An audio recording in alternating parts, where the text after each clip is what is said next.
So our question was, are men afraid to seem weak or vulnerable?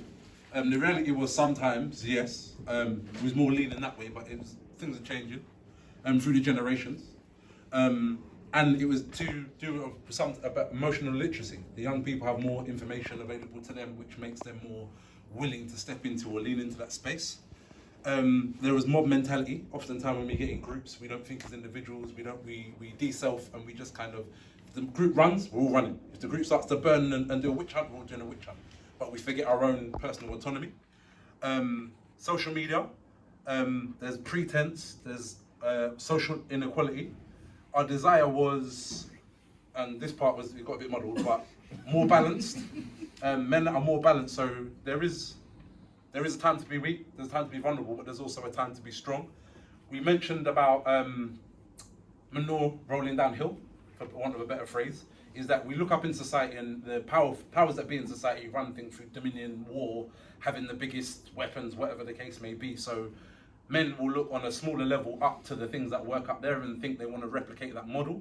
Back to what you were saying about pedagogy of the oppression. Exactly. We're going to look and replicate models that we see in society. And also young men will do that too. But we did speak about, for example, the way we celebrate footballers, the way we celebrate boxers, the way we celebrate these kind of people, but by paying them millions of pounds, but then we give nurses, street sweepers, teachers, they get pittance. Do you know what I mean? So if we could kind of more celebrate those kind of people in our ideal world, they would be more championed and people would want to be more like them. Yeah. We had in our how, as we mentioned, music, physical activity, communication, and better in our how was better expression, clear communication. We had change of values. We had better role models, and in our desire was. The question of the pressure to we spoke about. Oh, and we spoke about the Coca-Cola bottle analogy of giving people tools and the means and the techniques to let off steam rather than get into the point of explosion. yes. Yeah? Yeah.